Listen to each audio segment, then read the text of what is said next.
Good morning and welcome. Sorry, we're still in morning. Welcome to our electronic Economic Development Committee meeting on June 21st, 2022. Due to the COVID-19 pandemic, committee members are practicing physical distancing and are participating electronically. I am not present in council chambers, so I'm not 100% sure who is. I can see that Councillor Foxton is there. Anyone there with you, Councillor Foxton? Just you? Okay. Thank you for that. So I'd like to proceed with the land acknowledgement. I would like to acknowledge that the land on which we gather virtually today is the traditional territory of the Haudenosaunee, Anishinaabe, and Métis people. We acknowledge the enduring presence of the Indigenous people with whom we share this land today, their achievements, and their contributions to our community. I will now call on our committee clerk to conduct the roll call. Thank you, Erin. Thank you. Councillor Jowett? Here. Councillor Erb? Councillor Galloway? Here. Councillor Harris? I'm present. Councillor Jaworski? Here. Councillor Kiefer? Here. Councillor McGarry? Present.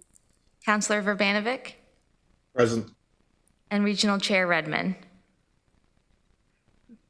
And we have Councillors Foxton, Armstrong, and Shantz joining us as guests today. So thank you for that. And we are now going to seek a motion to reconvene an open session.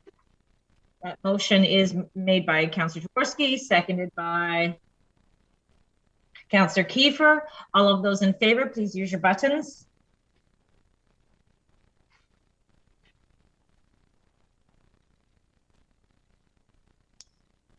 Well, Erin, maybe you can see better than me. Are we carried? Yes, that's carried. Thank you so much. I'm looking and scanning for declarations of pecuniary interest under the Municipal Conflict of Interest Act. Seeing none, we have some presentations today. I'm looking to Matthew, our Director of Innovation and Economic Development, to introduce our presentation.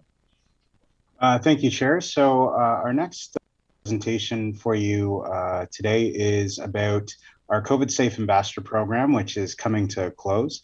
As a recap for committee, that was an initiative that came up during the pandemic, where we worked with our colleagues at the Chambers of Commerce and also NSF International, and Ian McLean from the KW Chamber is here with us today as well. So as the program comes to a close, we wanted to report back to committee on the results of the program, and also talk about the overall impact and the support we were able to provide small to medium-sized businesses across Waterloo region. So with that, I think we're going to start with just a short video clip on the program, and which includes a couple testimonials from some local businesses.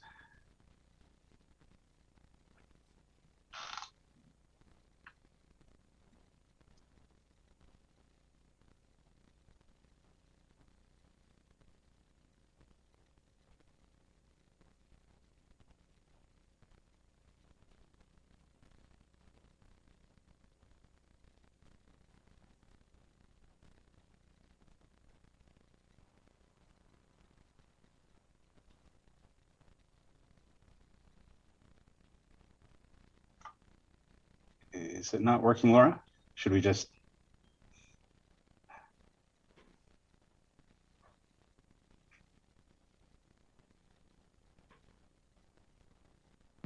Sorry, Laura, I think you'll have to unmute so we can hear the video.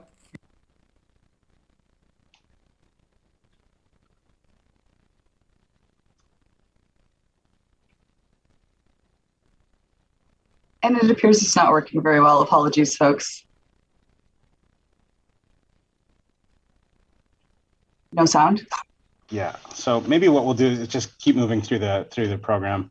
Unfortunately, what that would tell you is there's a couple, an example of the type of impact that we were able to have for businesses during the pandemic, where we were able to provide some guidance to businesses on how to comply with the various provincial regulations on COVID safe in their businesses, meant to help them stay open during the pandemic as long as possible, and also keep their employees safe as they came into work. So this was something, again, that businesses were continuously calling the region, calling our public team and asking for guidance on how to comply and follow the various changing provincial regulations that were coming up, so that kept coming their way.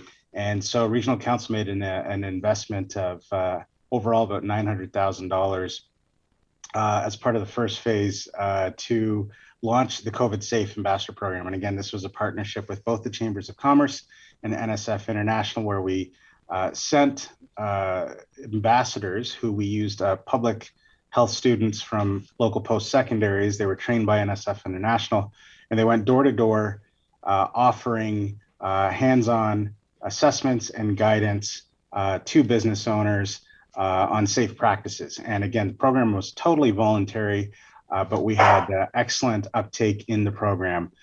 Overall, at the end of the day, over 10,000 visits to businesses right across Waterloo region were completed. We had so much success with it that earlier this year we came to committee and council approved the extension of the program, which is taking us to where we are today. Again, at the end of the day right now, if you walk across Waterloo region, many of you might have seen the COVID safe sticker on many establishments' front doors. Right now, there's over 4,200 businesses across Waterloo region in our townships and in our cities with that sticker on the front door, letting their patrons know that they've gone through this process and they're essentially a COVID safe zone to help people feel comfortable coming into their businesses and shopping there. Go to the next slide.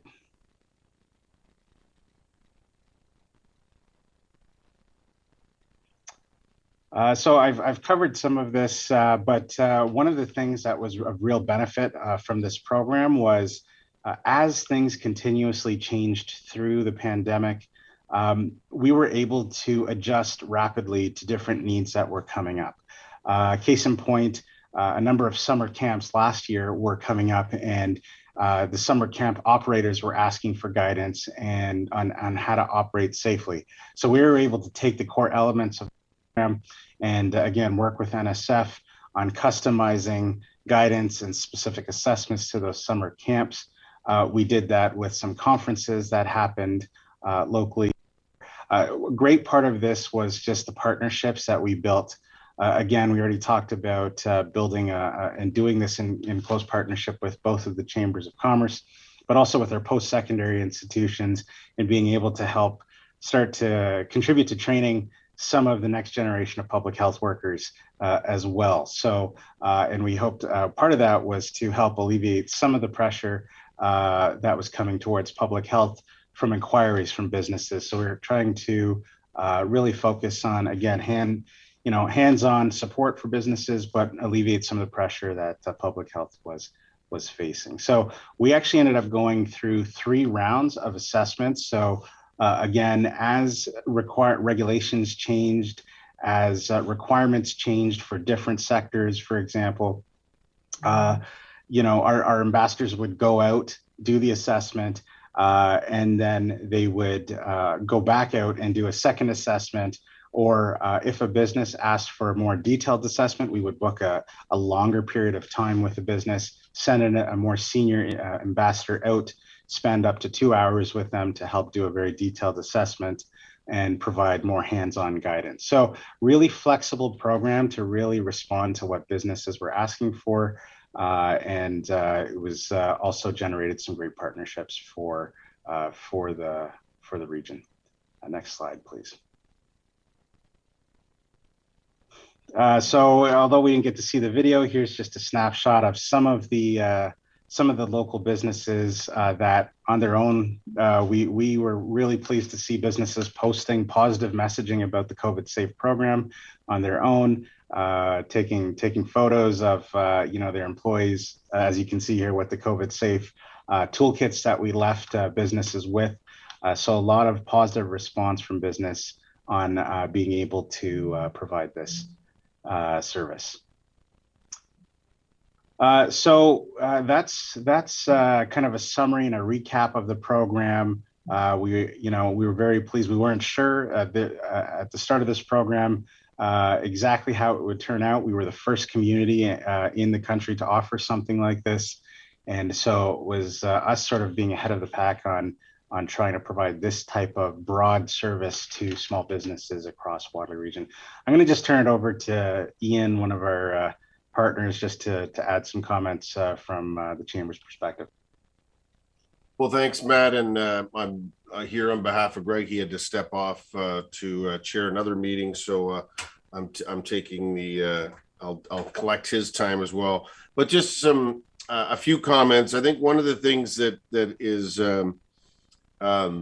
from our perspective, when we deal with small businesses and trying to get in front of small businesses every day, this is an incredibly productive and successful program. To have 10,000 unique visits over the 3 stages is just incredible. Speaks to the need that people felt and business owners felt. And so obviously some of those are repeat, but I think that's even more impressive that they've had the ambassadors come in once and then would have them back twice in some cases, and in some 3 times, recognizing that the program or that COVID was changing and they needed to change with it. Just to rewind the tape a little bit, when this started, Matt and Laura and spent a lot of time with Greg and Lisa, which is always a challenge, especially the Greg part of that. But also myself and Allison, really shaping how we were going to position this program. And I think that was a good investment of time, is that it really felt to most businesses like this was business led, obviously with the region and with NSF and the young people that were out on the road. But it really felt like this was not government mandating doing something, that this was a tool. And I think that's really important for the success of this program was how we all came together and said we've got something that translated for business. I think Greg's comment yesterday, he and I were talking to get ready for today, is put this on the shelf. The program sort of we hope it's not over, to the extent that we're not sure what COVID has in store for us, but we've got a successful template of if things flare up and we need to activate this, that I think we've got a successful template that we should not lose sight of as the situation calls for it. And so that partnership between regional council, the community, the business community, and connecting with SMEs, I think has been really exciting. I think we got to keep our eyes open, and I think Matt and Laura and Greg and I have already had this conversation of saying, what's the next issue, or is there a next issue where we can partner together on issues that are important to regional council and regional government, but also to business? And if so, how can we make that work? I think we're in a much different place of saying, we know that if we put something together, or if there's an idea that we could work collaboratively to figure out what that is. Don't know what that is, but I say we've got a successful template. Let's not lose that. And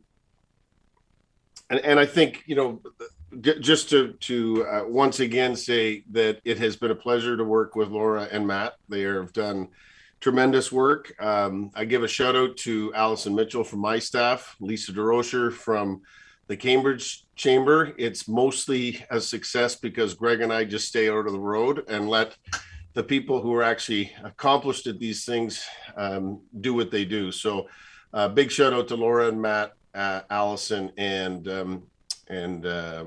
Lisa for all the work they've put in.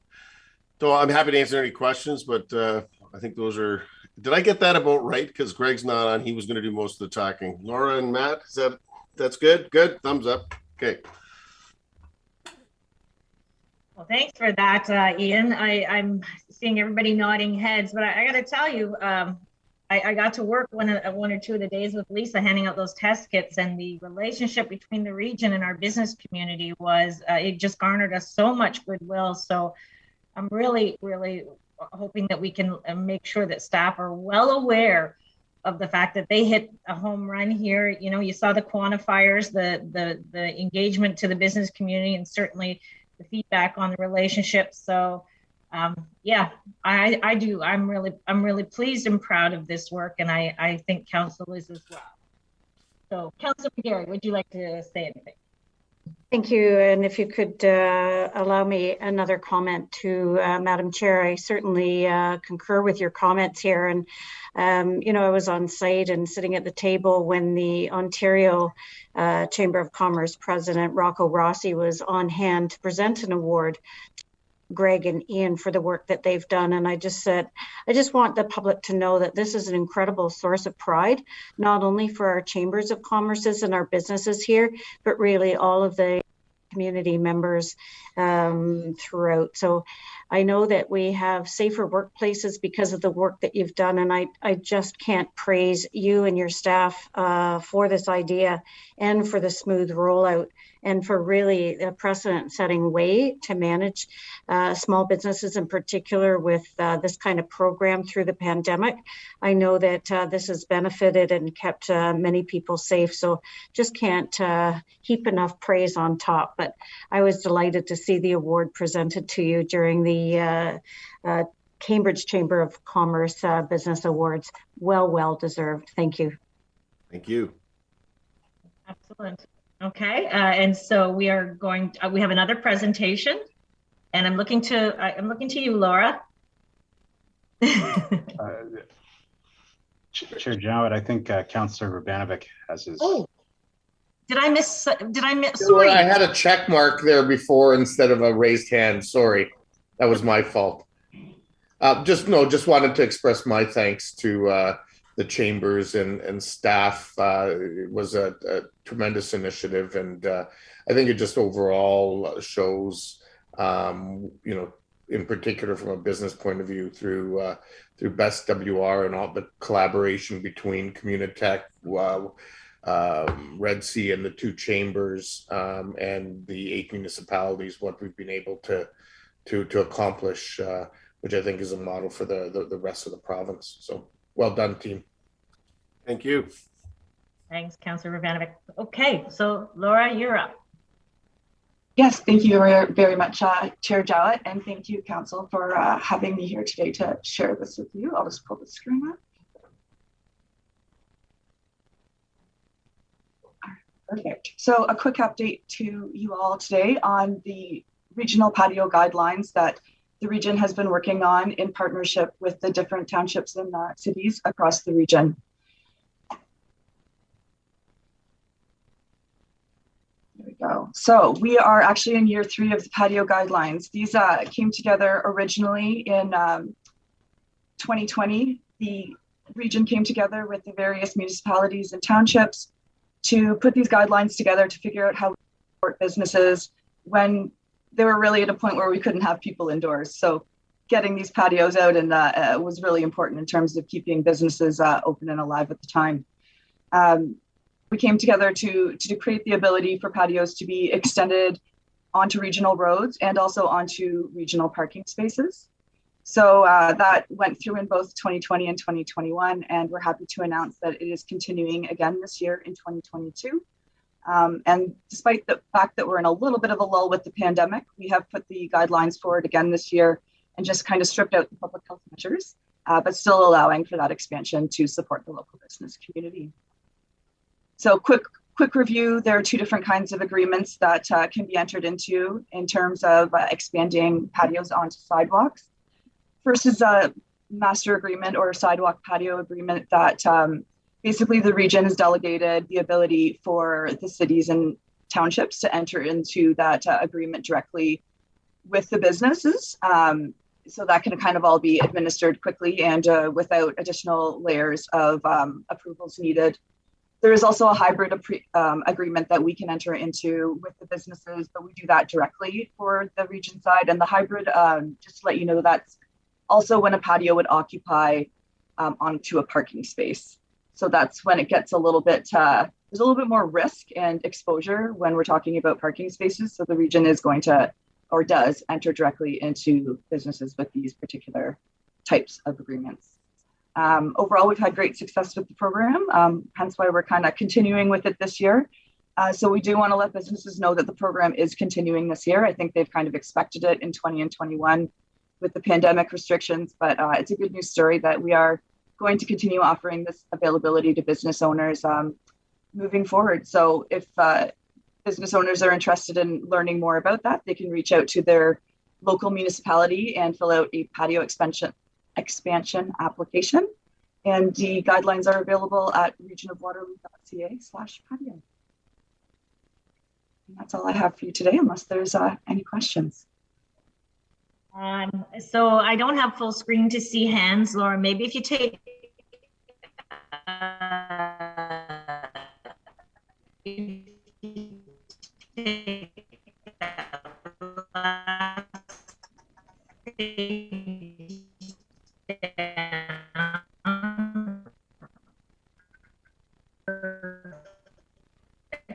and this, that the first time that shares there, people don't seem to be completely, but I think most people are empathetic. Okay, all talked out, are we? Sorry, we had some audio issues from you, yes. Councillor Jowett. I don't know why it's unstable.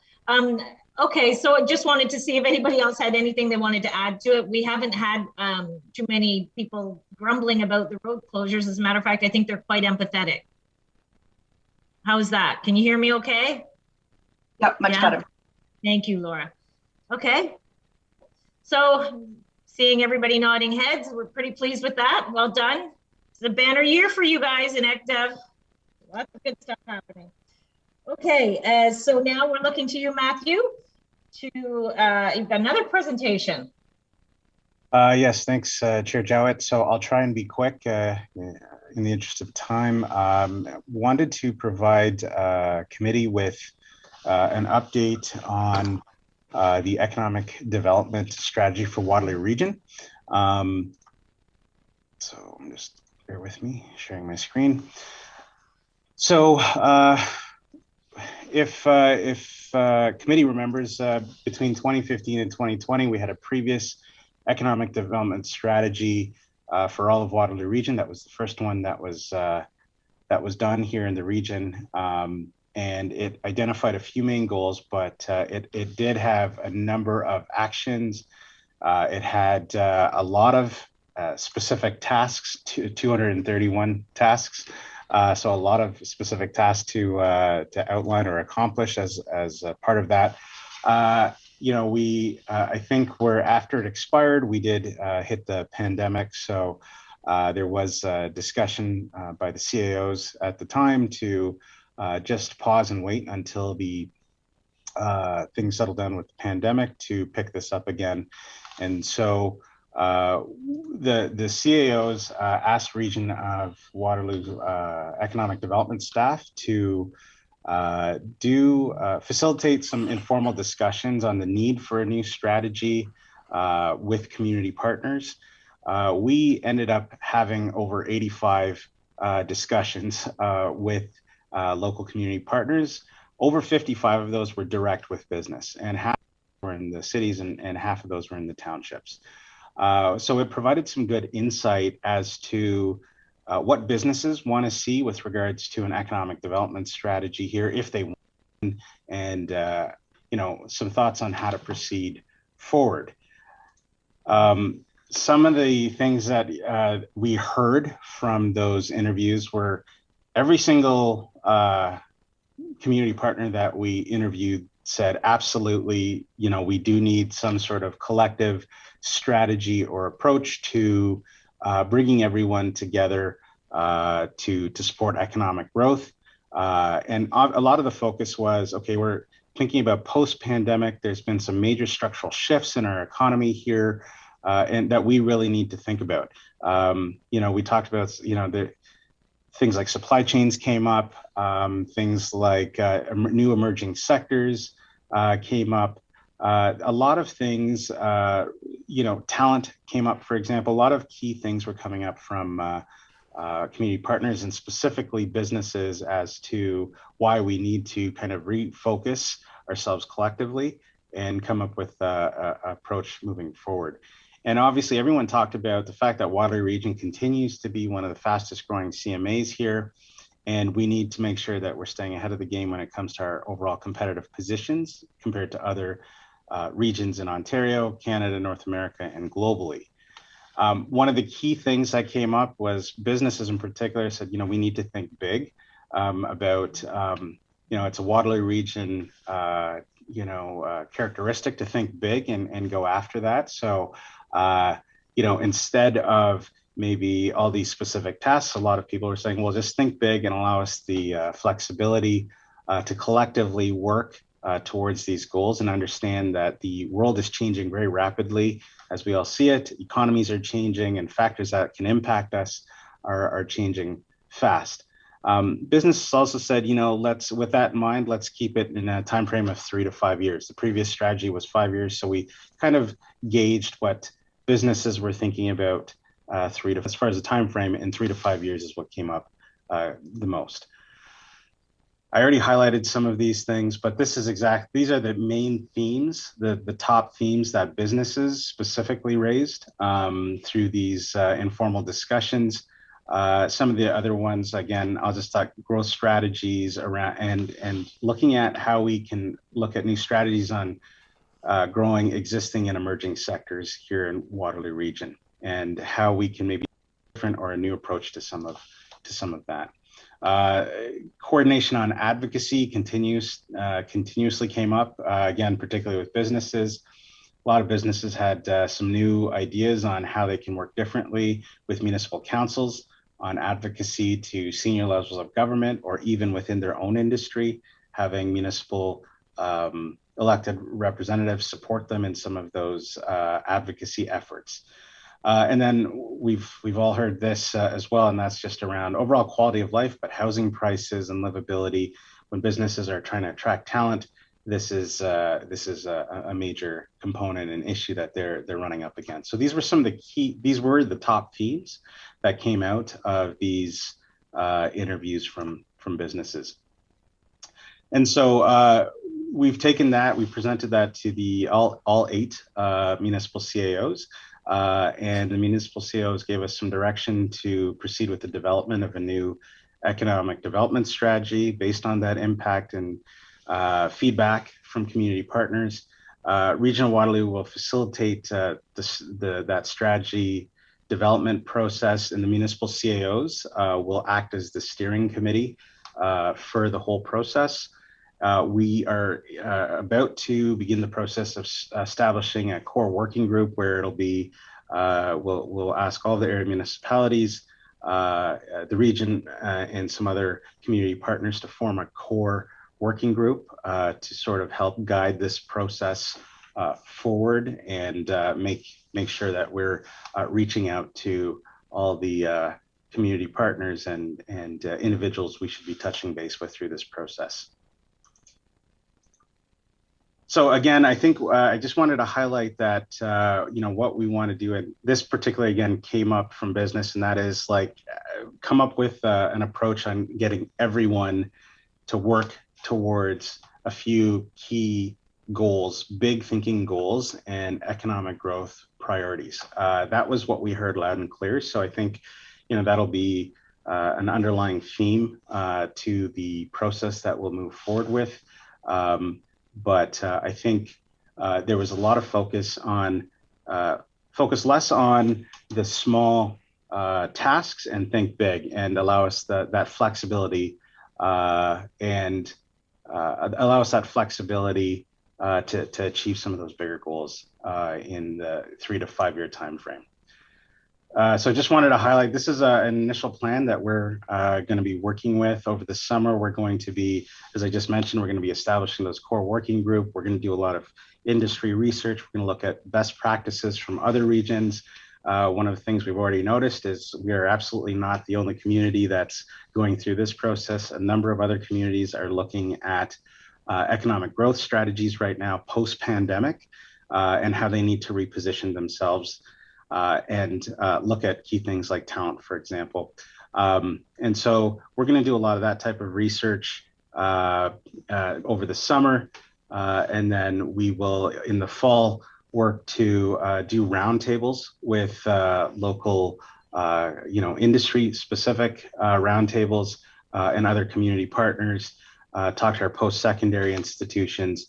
And so I think that's going to be our key. We'll take all of that back and then turn that into a strategy that we'll bring forward early in 2023 for new council. So that's kind of our plan. One of the things that also did come up through some of these discussions were be focused on implementation, and that means do regular check-ins with community partners, with council on the progression of a new strategy, and how people are contributing to a new strategy. Include things like KPIs to show how we are achieving or not achieving certain goals that we've set. So these are, again, some of the themes that have come up from some of these interviews with community partners. So that's just a quick summary of some of the work that's going to be underway. Tony Lamantia is on the call here, sort of just to talk about a process they're going through at Waterloo EDC, which we hope will inform each other through this process and over the rest of the year. So Tony, if I can just throw it over to you quickly, that would be great. Sure, thanks, Matthew. So like the Region ACDEV team, Region Economic Development Corporation is kind of in the initial phase of a strat plan refresh. Our last one was done in 2018. We recognize that rather than kind of letting it play out till the end of 2023, we do 5-year plans. That we learned a lot with the exogenous shocks of the pandemic, and recently with supply chain localization. And it makes a lot of sense for us to have a good hard look at where we think we can have the greatest community impact and where the needs are, frankly. And I'm a big believer in strategy.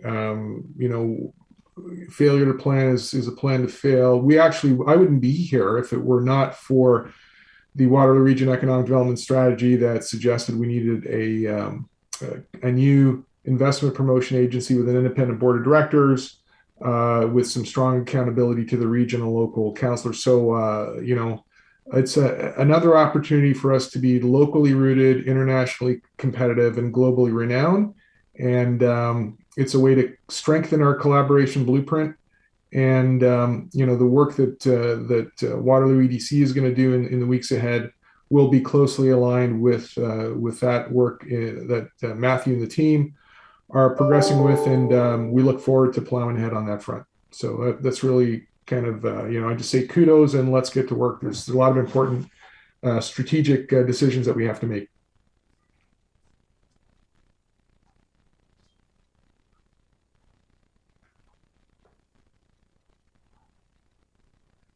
You're muted, Councillor Jowett. Sure. Sorry, I didn't want you guys to hear me talking to my dog for a second there. Okay, so Councillor Urbaniak, you've got some commentary here. Yeah, questions actually, okay. More than anything. I'm just trying to understand, is this strategy focusing on the piece that the region is responsible for? Because it sounds like you're looking to create an all-encompassing strategy, Matthew, and which I guess, as you know, from the agreement that was created a number of years ago, there's a role that Waterloo EDC has, and they're working on their strategy. There's a role that each of the 7 municipalities have, and there's a role that the region has. And so I'm not clear. I know you try, we have our council approved the Make It Kitchener 2.0 strategy, and it has a $110 million investment fund associated with it, and so on. Looking for a new strategy that's going to sort of layer on top of ours. I guess I just need some clarity that what you're focusing on is the area of responsibility that's the region's responsibility in the three-way partnership. Thank you through the chair. So no, actually, I think this is going to be take a similar blueprint as the previous Waterloo Region Economic Development Strategy. So that the previous strategy did outline a number of priorities at the time that we were that the community as a whole were going to work towards. As part of that, it did outline what partners were going to lead and support certain initiatives. Case in point, certain things like various infrastructure initiatives, how we were going to advance some of those types of priorities. So it would take on really the same type of blueprint as the previous strategy. And as part of this process, over the summer, we would look at all of the existing strategic plans at the area municipal levels. We would look at industry data and trends, and then try to bring all of that forward into setting some priorities that again we can all work towards. But ideally it would align with existing strategies that are already in place, like the Make It Kitchener strategy you referenced. But really, it's really taking on the same outline, just with like there's things that are missing from the previous strategy, like two-way all day go, for example, and outlining that as a priority, just because of it's outdated. So it's taking on that same approach and blueprint, and it's just really kind of updating that with new community priorities and hopefully alignment to existing plans that are already in place. So I guess I would only say that I know that there has been conversation amongst the CAOs around the responsibilities that was originally agreed to. In other words, what Waterloo EDC does, what the region does, what the area municipalities do, because they're and you've heard me raise this before, concern around scope creep, if there's going to be a discussion around changes in that relationship, then I think we need to have a multilateral conversation between the 8 municipalities and Red Sea around what that looks like. I think that then defines the direction of the regional economic development strategy. And so I'm just concerned that we're not overlapping and creating layers maybe where we should just be very focused in the areas that we're responsible for. The second area of concern would be just in the timing. The reality is that there's elections and new councils taking over November 15th. Some of us may be there, others may not be. We don't know. And just the way the timing is looking like, I think you may be a little ambitious there may be new people at the table that you're going to need to adjust your timing in order to correspond to potential directions where municipalities may want to go in the future. Yeah, thanks for those comments, Councillor Urbanovic. To the first point, I hope that by having all 8 of the CAOs as the steering committee for the process will assist with making sure everyone, all the municipalities in particular, are in sync as we move forward and direction setting and what is ultimately brought forward to council. I'd also hope that having a core working group of representatives from at more of the staff level from all of the municipalities, Waterloo EDC, and other community partners also helps with that alignment to make sure that we're not duplicating or overlapping instead complementing and finding ways to further support that economic growth. I think as part of the identification of new priorities, part of this would obviously be to revisit, ensure that once those priorities are set, that we can look at the leads and supports, for example, that were outlined in the previous strategy, and see if those continue to fit. But again, hoping that having the municipal CAOs as the steering committee for this can provide some guidance each and every step along the way. And as far as the timing goes, I think we are hoping not to do something similar to the previous strategy where, as I said, there's 231 specific action items outlined. So we're hoping not to do something like that, to again take some of the input received from some of the informal conversations we received and maybe set some higher level priorities and goals, again, that we can all work towards, that align with existing strategies and approaches, and have a more streamlined approach to moving forward. So hopefully that with that in mind, I think we set the timeline here and are hoping that without the scope expanding, that we could have something early in 2023 for consideration.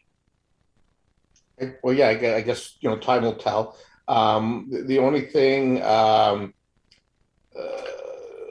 guess the only thing that I would just really emphasize, I know there has been some concern around scope creep over the last while. I've had it. I know, as a municipality, we've had it, and so I would just say that I think the foundation of the agreement that was struck when we created Waterloo EDC fundamentally is a good foundation, and I think there's very good important roles for the region to lead in that space, particularly around the airport, particularly around large industrial sites and gathering of information that's beneficial to all of us, and I would really suggest that we focus our energies on that going forward, and not look to reinvent that relationship. Yeah, thank you for those comments. We'll absolutely take that back into the updating process for sure. Thank you, for those comments. And so, Matthew, I have a question. Just as we're kind of talking about this, it almost feels like deja vu in economic development, and certainly the CTT iteration into WEDC. So to me, I think it's really, at least in my opinion, I think it's really clear that the area municipalities have boundaries, and I think we try to honor those. Are you finding that there are, number one, differences in what the area municipalities expect from us, but also I think that I feel like we're doing our best to respect that, but is there a way we could communicate expectations more clearly? So I don't know, because I've 3 decades of CTT, and like all this time in these kinds of conversations, like you probably learned a lot while you've been navigating this. So what do you have for us that can demonstrate that comfort level? Thanks for the question, Chair Jowett. So absolutely, I think, as I mentioned earlier, the economic development strategy was the first strategy for all of Waterloo Region. And I definitely think there was some lessons learned from that. We definitely heard some feedback from partners on the first strategy, what worked, what didn't work, and also directly from businesses, which I think is critically important when we think about moving forward with a new strategy. But I do definitely think, as far as the working relationship, I think there's opportunities to to better articulate that. So to your comment about communications, I think a new strategy allows us collectively to be more clear to partners, the community, to the business community about how we're all working together in a collaborative way to achieve economic growth here. So I think this will also be a communications tool.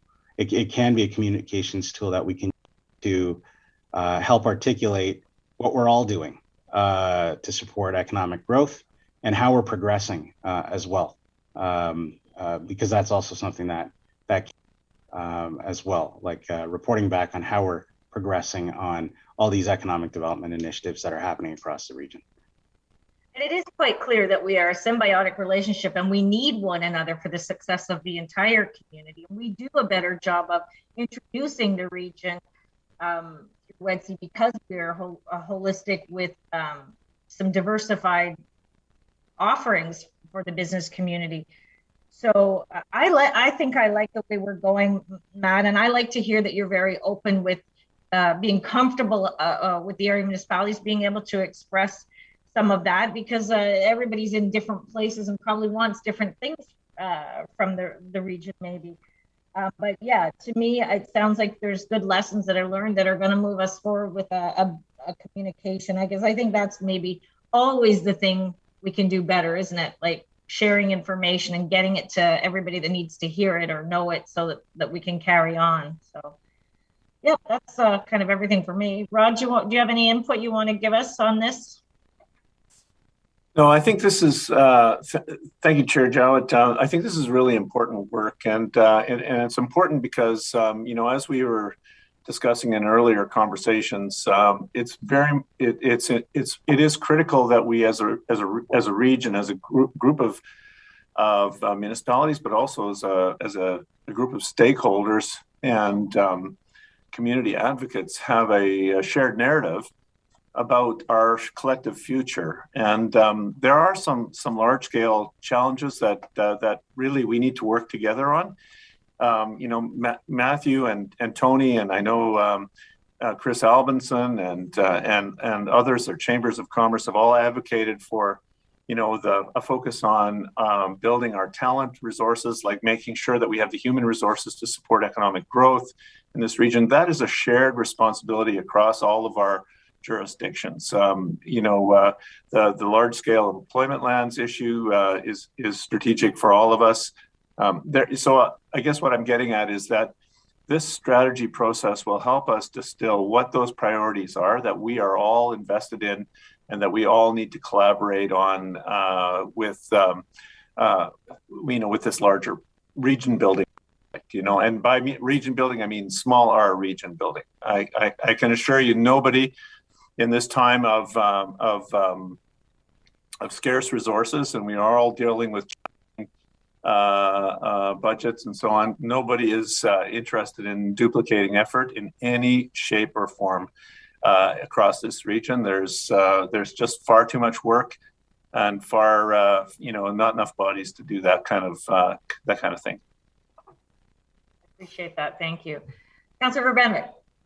Yeah, just building on what Rod just said there. I mean, certainly, if what we're striving for here is looking toward building a shared set of principles or values that the 8 of us, work on or strive for, I think that certainly has a lot of merit and something that we should pursue, like trying to make sure that we have the jobs and the skill sets that we need in the region overall. Like one of the things I know that Chris and others have talked about, and I've talked about, I've raised it with Tony and others. I think we need to have a bigger pool of dollars for things like having a bigger presence at places like Collision collectively, marketing ourselves, those kinds of things. Where we do well because of our past successes. But the world is changing, and I think we need to be in a position to to be a little more aggressive on some of those fronts going forward, because other municipalities are, as I share here in with my colleagues, we can never afford to take our foot off the gas pedal, because there's somebody more than willing to put theirs on and try to pass us on the highway. And so, those are the areas that I really think this process needs to focus on. And if that's what I'm hearing, that's fine, and I'll be supportive of that. But if we're looking to get into directions that are starting to create new roles and so on at a regional level, that would be a bigger concern for me. And if I'm still around the horseshoe post November, I would certainly be expressing concerns around that.